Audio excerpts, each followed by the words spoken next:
Alright, so I think our gel has solidified enough. If you look, it's not going anywhere. That, probably not yet. Alright, so what we need to do is we're going to remove this. And I wish I had an assistant here who could help me. There we go, there it's coming out.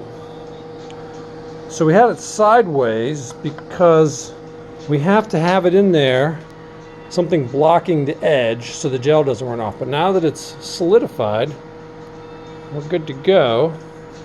Now I want you to notice some of the color coding here. The black and the red. With DNA electrophoresis, so I like to say they've idiot-proofed it. And you notice we've got a red and a black electrode here.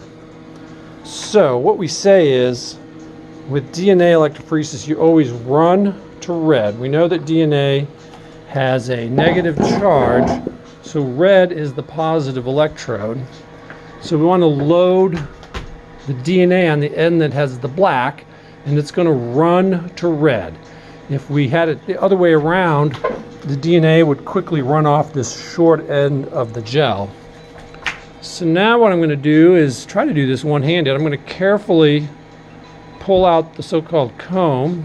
There we go. And now you can see we've got these little depressions or wells in our gel. They're pretty tiny, but we're only going to load about 15 microliters of the DNA solution. All right, so I'm going to get that set up, and that will be next. Okay, so now I've got, this is the loading dye gel, and again it has nice orange color, a higher molecular mass than water.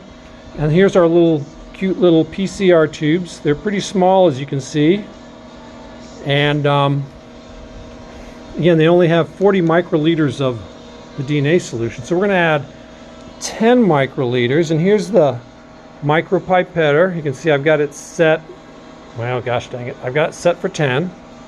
So I'm going to go down in there. Whoops, there we go. Now I'm in there. Okay.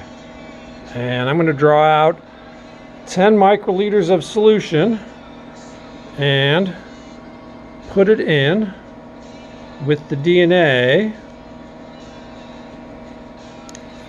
All right. And there's our DNA solution with our loading dye gel. And I'm going to do that for the other ones, and then I'll resume when I'm loading the gel.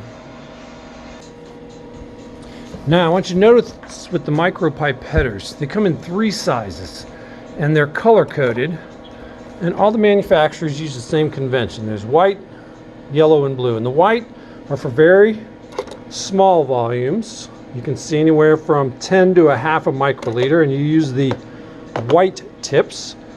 Yellow is anywhere from 10 to 100 microliters, and you use the yellow tips. And then the white are 100 to 1,000 microliters, or basically 1 milliliter, and there you use the larger blue tips.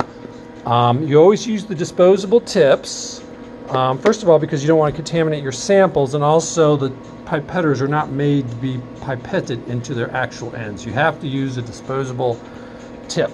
Okay, we're just about ready to load the samples. Here's our DNA with the, again, the loading dye, and here's our gel.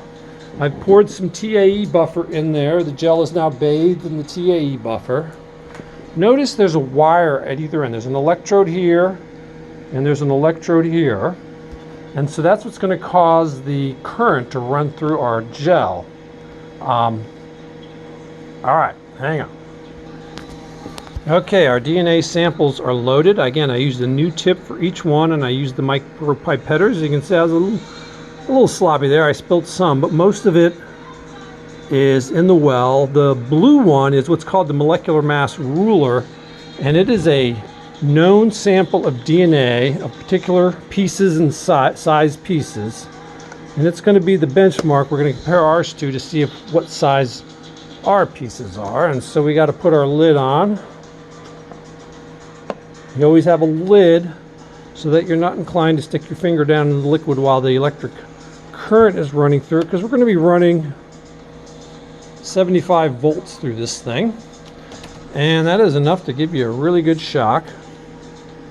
All right, this will take a little while. The DNA is going to start moving down the gel, and we'll take a look at it in a moment, and then we'll stain it. Here's the stain we're going to use, fast blast stain, and I've got to dilute this out because this is highly concentrated. It's 500x, and then we'll leave it in the gel or the stain for a little while, and then take a look and see what we got. All right.